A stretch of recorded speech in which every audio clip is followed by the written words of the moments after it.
Hello, everyone, and welcome to the MoPod, brought to you by MoDate, where we discuss everything Mo, from modern orthodoxy to my opinions and more.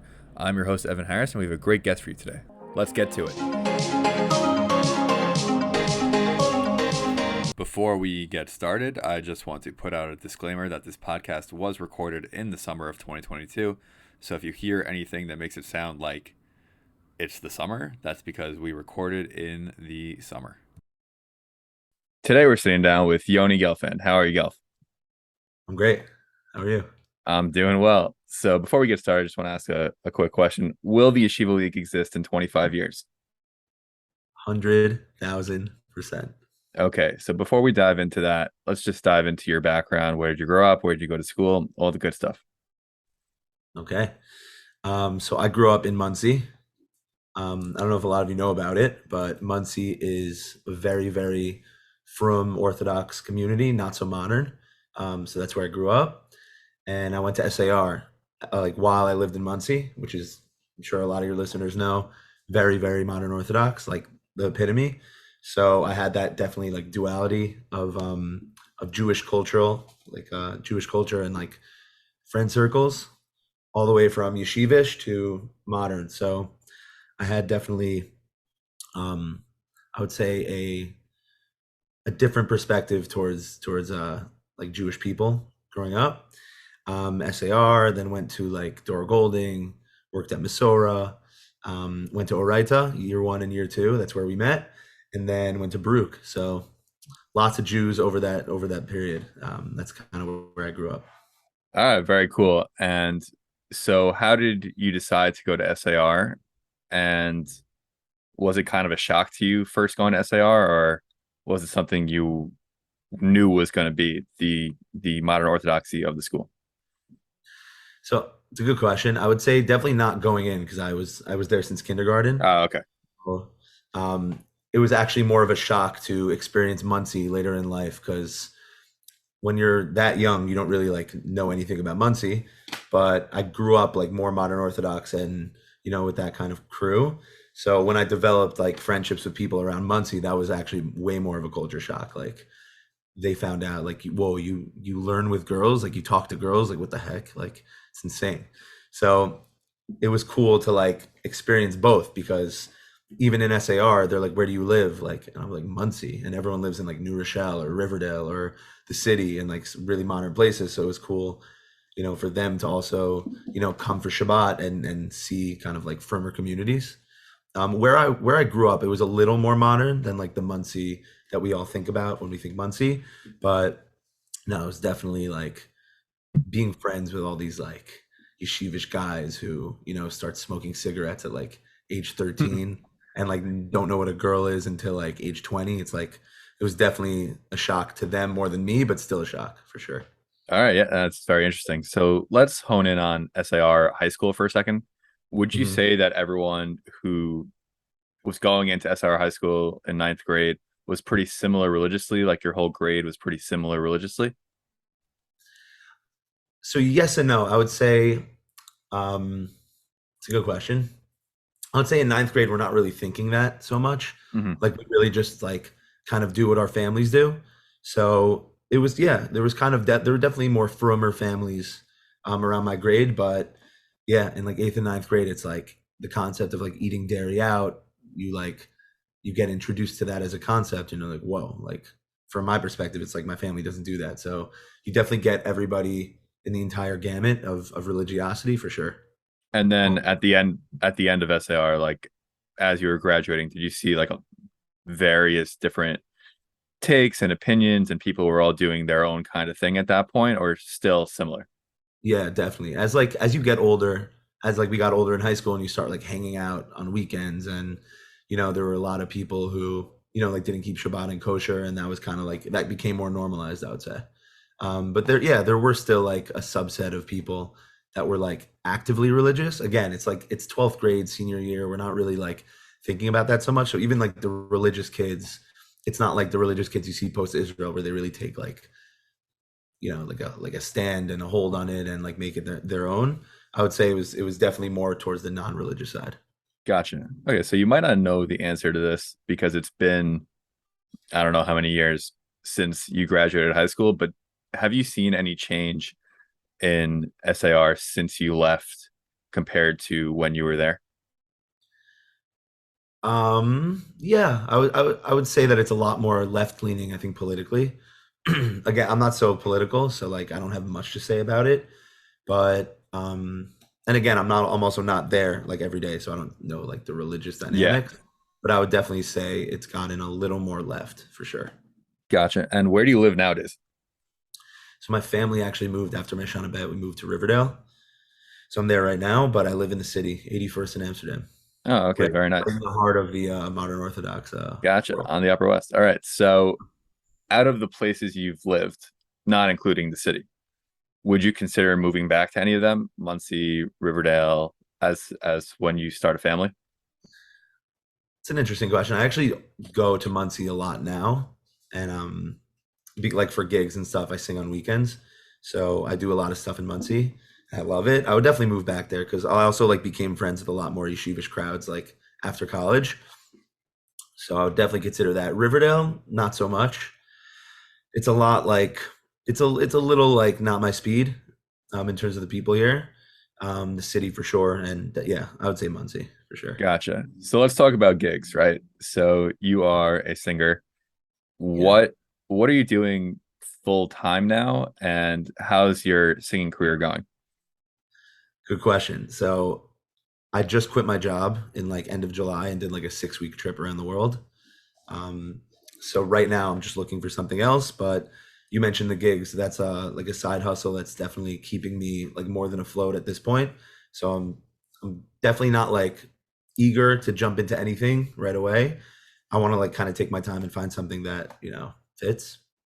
Um, but the gigs are great. We just did I just did a wedding last night. It was in San Diego last Shabbat. It's definitely picking up. The Jewish world, they do a lot of events. Hmm. So yeah, that's definitely something that's keeping me afloat now, but we'll see. Would you See what say happens. that your background of being from Muncie, going to SAR, kind of led to you having a lot of connections in this Jewish event world and kind of like all over the map? Do you think that that helped you? I think it for sure helped like cultivate my love for Jews. Like I love Jews. That's like a thing about me is like any type of Jew like I love. So it's definitely that helps in creating connections and for sure. Um in the yeshivish world again, like right even in the middle of COVID, like I didn't know like I barely knew any yeshivish people outside of like of Muncie. And I got introduced like randomly to a group that like their main clientele is yeshivish, so that's how I got hooked up there. But definitely like the modern world, it helps to just have Gotcha. this entirety of the Jewish experience. Gotcha. And you mentioned that you took a trip around the world. So what was that about? Where'd you go? What are all the So details great. there? um, I staffed a birthright trip in end of July for like 10 days, extended. Then I went back home to do a gig and like spend Shabbat in the city, and then flew out to Chicago for a friend's wedding. Sang there, then flew to Vienna for 2 days, then South Africa for a wedding, and then I went to Burning Man. Wow. So all these weddings you're doing, does it get tiring? How do you decide? Have you ever rejected an offer for a wedding? How do you go about choosing what to do? And also, what was Burning Man like? So yeah, we'll start with the weddings for sure. So weddings, like you would think they get tiring, but I love it. Like I'm an extrovert, so I get all my energy from like big crowds, people, community. Like that's really where I get like most of my energy. So I love them. Um, you asked about the weddings. I forgot your second question about the weddings. Yeah. Do you ever say no to Yeah. weddings? So rarely I like to do weddings when they get offered because I'm not simcha liner. I don't get 100 offers a week, so I like to do them. But if like truthfully, if the bride and groom are like really like sticklers for every little detail and the budget's low, it's like, is it really worth it? Maybe I'll ship it off to a friend, but I'll never flat out be like, no, not interested. I'll sometimes be like, hey, I'm not available, or like this doesn't really seem like it would be a good fit. Maybe my friend could do it, and then always just always a referral system, I think, Gotcha. because then you're And making a connection the other way. So for yeah. sure. And then what was Burning Man like? Burning Man was insane. It's like a city that arises in the middle of the desert, like seemingly overnight, and like there's no electricity, there's no running water unless you bring it. So it was definitely awesome to like meet people from different worlds, like completely different worlds, and connect for those 5 days. It was gross and dirty. Like I didn't shower for like 8 days. I don't know if it's appropriate to say or whatever. It is what it is. There's like sandstorms. You're like whatever. People are wearing whatever they want. It's like a lot of the vibe of Burning Man is like radical self-expression and like Mhm. inclusivity. So it's a lot of people just dressing and expressing however they want and just inviting you and including you into everything. And the coolest part is that it's like a gifting economy. So like there's no money there. Like right when you step into the gate of Burning Man, there's like 80,000 people and it's a gifting economy. So you're like walking around to different booths or different camps or like different parts of the of the desert where people set up shop and they're like begging you to take their stuff, like please have a beer, have a mimosa, like have this apple, like they're just like begging you to take their stuff. It's like it's incredible. So definitely the self-expression, the inclusivity, the gifting, um like the environmental impact that they have. Like there's this thing called like matter out of place. That's how they call garbage. And it's like leave no trace. So you have to pick up everything. There's like not a speck of garbage on the ground. Everything's like spotless. And a week after Burning Man like concludes, it's a desert. Like you would never know anything was there. So they really have like a crazy environmental impact. And again, like everything I said, it was like really, it's like a spectacle. Like it's like something you've never seen before. So it was very good. It was very good to meet people from different backgrounds. But you step out of even though I love Jews and love the modern Orthodox world, to step out for 6 weeks and like really experience that was special. Yeah, no, it definitely sounds like a once in a lifetime experience and something seemingly that you would recommend to others. I think everyone should do it. There's something for everyone there. I would say every single person, there's something for them. All right, very cool. And so just to go back, just because I'm realizing as we're speaking, a lot of your religious life has been a little zigzaggy. And what I mean by that is that you grew up in Monsey and then went to SAR, which is kind of like to the Monsey people, that might seem like a little strange. And then from SAR, you went Shana Bet, which to the SAR people might seem a little strange. And Yeah. so I'm wondering if you've ever gotten, I don't know if hate is the right word or just like judged from either camp for making a religious decision and how you deal with that. Yeah. I mean, I think you hit the nail on the head. I definitely think my religious life is far from grounded, for better or for worse. Um, like on the one hand, it's like your rabbis always tell you, like if you don't have like if you're not grounded, if you're like whatever, like what's your religious life really mean? I battled with that for a while, but I think at the end of the day, like I think I value having a more holistic view of everything, and I kind of don't like being grounded. It's not really my style. So like if that makes me like if people call me, I don't know, like fake religious or like I don't know, it doesn't really bother me at this point. Um, yeah, like I'm again, like I've come to terms with the fact that I'm not grounded that much. Um, and it's a lot about community for me. Like I realized like halfway through my college experience that like my religious life and like observance and belief and everything like hinges like unhealthily on community. Mhm. So if again, so Oraita like Shana Aleph, like you're in that community of of like nonstop inspiration and fire and these like deep conversations and this like wow, I've never seen Judaism in this lens before. Like obviously I want to stay Shana Bet and you're caught up in that world. I don't think that makes it fake to me. I think that makes it like is what it is. Like it's community oriented. Like Chabad Bowery, like you get there and like these really cool people that you look up to like are sort of religious and they go to davening every day and they lead learning and like you're singing and who doesn't want to be a part of that? And then kind of when that ends, it's like Judaism, like for me, it must take on a different meaning and a different face because your community's changing. So like I think a more grounded person would look at those experiences and be like, what stuck with me? Judaism's important to me. Let's find something that let's proactively look for a community and find those kind of things there. With me, it's like it's different because again, like I'm single at this stage, which I love. I know we're not talking about relationships on this pod. Maybe that's another episode, but I have the unique like I have the unique lifestyle to make these kind of choices to like jump from community to community, which like I'm a social butterfly, so that works for me. My community now is like a little fragmented, so that's where my Judaism is. I think my like as I'm saying this, I realize that like my Judaism directly mirrors my community. So I'm in like the a cappella singing community, so that's like fragmented by nature. Like you're with a different group every week, and there could be like weeks where you don't see each other and whatever. So I don't know if any of that made sense, but I think it all made sense. very much But community oriented. So do I get hate? Maybe, but not my, gotcha. not my, Gotcha. No, that definitely made sense and brings us to like a nice point where you recently made the move, right? I think it's pretty recent to the Upper West. yeah. And so you're back in a community. If you choose to be in it, obviously you could live here and not be a part of it, right? But you're the person who loves community. And so at the same time, you have gone on the record, I remember years ago, saying how much you love the Yeshiva League.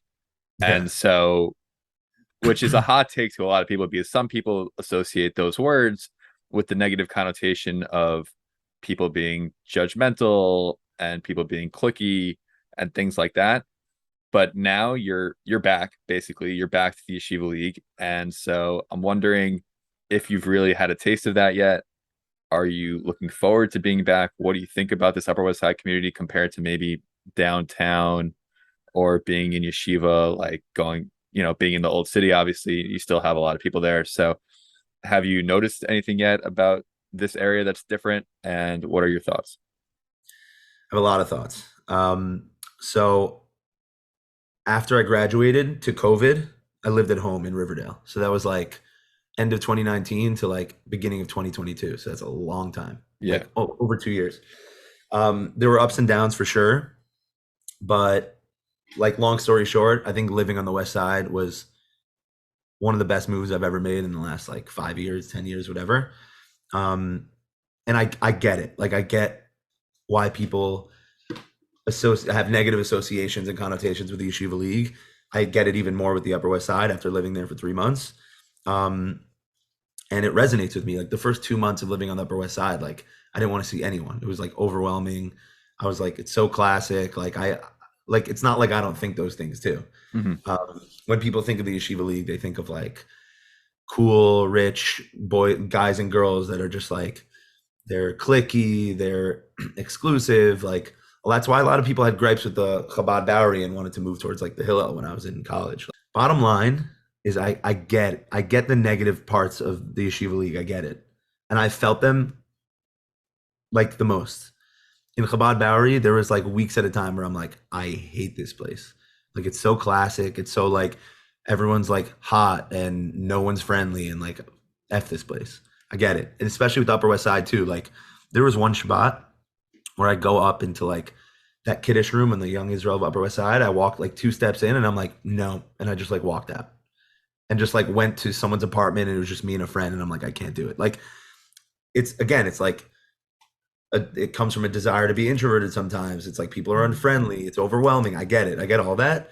But at the end of the day, you would not trade it for anything. And I promise you that. Because I went to school with people in Baruch. I had friends in Baruch and they know 0 people in the city. The city is like a war zone to them. They're looking around and it's not home. And it's like, they know like 2 or 3 people. They have like 2 or 3 friends.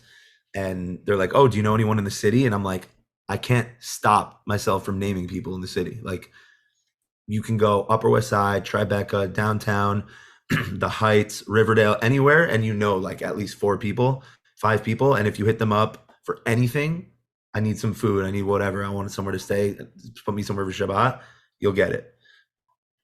Teaneck, 5 towns, anywhere. It's like, It's insane. Even like I don't know how we should have defined yeshiva league before this, but the way I define it is like anyone who grew up modern Orthodox. Hmm. Like, yeah. Thankfully, I've also like branched out a little bit, like I've mentioned, to like yeshivish worlds, but we're not there. But I think yeshiva league is like even people who like deny that they're yeshiva league, they're like, what? I'm friends with like non-Jewish people and like I'm not religious. Like I'm like you're yeshiva league. Like if you know like a list of like these 10 names, like classic names, like you're yeshiva league. But the reason why I love it is because like it's a club unlike any other. There's I was on the train in Jerusalem, going from Jerusalem to Tel Aviv, and I was just thinking about like how many people I even know in Israel. And it's like I know people in Tel Aviv, Modi'in, Jerusalem. It's like the fact that you have like actual homes in these places and you can hit up anyone from anywhere. It's like it's a special thing. So again, I'm not saying that people are. I'm actually saying the opposite. I'm not saying people are crazy for hating on the Yeshiva League. I hate on it more than anyone, and I hate on it as much as the next guy. I have social anxiety towards it. I left for 6 weeks because it's like it's a lot, and you want to experience other cultures and worlds, and as as much as you want, like you should do that, and you should experience other cultures and definitely get out. I think it's unhealthy to stay in the same place for a while, but at the end of the day, you should want to come back to your to the best club on earth. Yeah, I know. I think it's definitely a great outlook because everyone experiences this social anxiety that you're talking about, and it definitely gets overwhelming, especially when you do it over and over. I remember I had like a work trip, obviously much smaller degree than going around the world, but I had a work trip to Charlotte like last year, Yeah, and there are no, I mean, I didn't know any Jews in Charlotte or anything like that, but like when I got back, like I was kind of upset, like I was kind of, and it wasn't like I was having so much fun there. It was just like oh, back to the same old. But at the same time, like yeah, it's great to get that time away, but like it is, this is home. You know, knowing so many people is home, and so definitely a positive message. So we're gonna go into one of our segments we're doing here for this Yeshiva Week bundle called "Let Me Paint You a Picture." I'm gonna have you build your perfect Yeshiva League high school based on you could choose any school for these four categories: academics, sports, Judaic slash religiosity, and school spirit. so it's academics, Yep. sports. Yep. What was the third one? Judaic slash religious attitude. Judaic slash religious and school spirit. Yes. So I pick like my top one for each of these. Correct. Oh, I love this. Okay. I'm very Yeshiva League, so talking about high schools is like my favorite. Academics, I think you got to go Ramaz. Okay. In a close second is SAR, and I think they're actually like on the upswing, if not already passed. But I'm thinking of like my year. I don't like really care where they're at right now. I'm thinking of Yeah. my year, and I think I got to go Ramaz. They're a lot more like competitive and elite, and Yeah. so sports. I think I got to go DRS. I just remember them being like amazing at every sport, and their fans are sick, and all the parents just like go to DRS and grow up and go to DRS games and then Yeah. rinse and repeat. Gotta love the five towns. I'm a little more. I have a little more leeway on hating on the five towns, but that's whatever. Okay. Judaic and religious. Hmm. I'm gonna have a weird choice here, just because when I was in my year in Israel, everyone from the school was like low key like fluent in Hebrew, and like I don't know how they are in like Torah and whatever, but if all their kids are fluent in Hebrew, like you're golden. So I'm gonna pick Flatbush for that. Oh wow. Okay. It's not that yeshiva league, but again, I It's think it's acceptable. Yeah. For according to your definition, definitely acceptable. Yeah. yeah. Like I'm not picking MTA. Like Yeah. I know I would be less religious if I went there. So um, and I'm only picking. I actually had another school, but I'm picking them for school spirit. So I'm for school spirit. This is the easiest one. I'm picking Frisch by Yeah. far. Okay. Yeah. Like everyone I loves that place. Like I even have swag from there. Like I was like in my high school experience, I was like, I wish I went here for like a week. But, I wanted to pick them for religious because a lot of people actually like fall in love with Judaism when they're there. but can't pick two schools. So that's my All thing. right. Sounds good. So academics of Ramaz, sports of DRS, religiosity of Flatbush, and school spirit of Frisch. Very nice. Correct. So moving on to the MoPod lightning round, I'm just going to fire off some quick questions. You tell me the first thing that comes to your mind. You ready? Okay, let's do it. What is the most yeshiva league school? Oh my God, such a good question. Most yeshiva league school? Hafter. Okay. What is your favorite place you've ever traveled to? Morocco. Okay. How many streaming services is too many to be subscribed to? Streaming services? Like what? Like Like, Spotify? no. I mean, more like Netflix and like Yeah, Netflix, Hulu, Prime. I would say five. Five is too much. Okay. Sour sticks or sour belts? Sticks. Did you take karate as a kid? Yeah, in like kindergarten, I got winded and I never went back. Has it helped you out in life at all? Definitely not. Okay. Because they always say, my parents always tell me to take karate. It's going to help you out later. Yeah. I haven't been in a situation, thank God. How many pairs of socks should someone own? Oh, I'm high, like 20 to 25. God, how many times have you coughed in your lifetime? 10,000? Yeah. Wait, I, if I cough like one coughing session, is that one cough or is that like 30 coughs? I don't know. We're going to have to let the listeners decide. Thank you, Yoni Gelfand, for coming on the MoPod. Anything else you want our listeners to know before we sign off? Love all juice. All right. Pump the volume.